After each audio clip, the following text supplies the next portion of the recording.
প্রত্যেকখন দোকান কিন্তু বন্ধ হয়ে আছে, শাটার লাগি আছে, প্রত্যেকখন দোকানের মাজতে কিন্তু শাটার লাগি আছে, বন্ধ করে দিয়া হয়েছে। একমাত্র কারণ জুবিন গার্গর যি মৃত্যুত গোটেই অসমবাসীয়ে শোক প্ৰকাশ কৰিছে, যাৰ কাৰণে আমি হোজাই জিলাৰ পৰা সমূহ ৰাইজে তেখেতৰ প্ৰতি ভালপোৱা মৰম শ্ৰদ্ধা জ্ঞাপন কৰিছোঁ। যাৰ কাৰণে যিমানবোৰ দোকান পোহৰ আছে চব আমাৰ হোজাই জিলাৰ ৰাইজে ব্যৱসায় প্ৰতিষ্ঠানৰ পৰা বিৰত ৰাখিছে।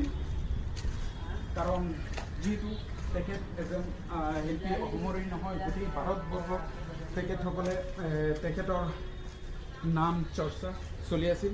আমি সকলোৱে তেখেতৰ আত্মাৰ সদ্গতিৰ কাৰণে চিৰ সুস্থতা কামনা কৰোঁ আৰু যাতে তেখেতৰ আত্মা শান্তি পায় তাৰ কাৰণে আমি ওপৰৰ ওচৰত দোৱা প্ৰাৰ্থনা জনাওঁ।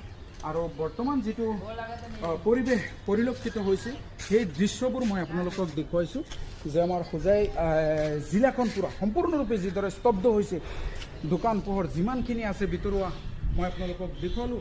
সম্পূৰ্ণৰূপে কিন্তু ব্যৱসায়ৰ পৰা জনসাধাৰণ বিৰত আছে বা ব্যৱসায় প্ৰতিষ্ঠানবোৰ সম্পূৰ্ণৰূপে বন্ধ কৰি দিয়া হৈছে।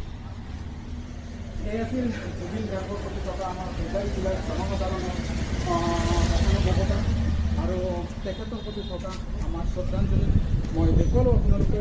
এই গোটেই পৰিৱেশ পৰিস্থিতিটো আমাৰ অসমৰ শিল্পী, সমাজকৰ্মী, গায়ক জুবিন গাৰ্গৰ প্ৰতি থকা আমাৰ হোজাই জিলাৰ জনসাধাৰণৰ ভালপোৱা আৰু ত্যাগৰ প্ৰতি তেখেতৰ প্ৰতি আমি সদায় এনেকৈ সোঁৱৰাই থাকিম। গীত মাতৰ মাধ্যমেৰে তেখেতক আমি পাহৰি নাযাওঁ আৰু যাতে অহা দিনত আমি এনেবোৰ গীত মাতৰ মাধ্যমেৰে নতুন জুবিন গাৰ্গ উলিয়াব পাৰোঁ, তাৰ কাৰণে আমি চেষ্টা কৰিম। সকলোৱে ভালে থাকক, সুস্থ থাকক। ধন্যবাদেৰে হোজাই জিলাৰ পৰা ধন্যবাদ।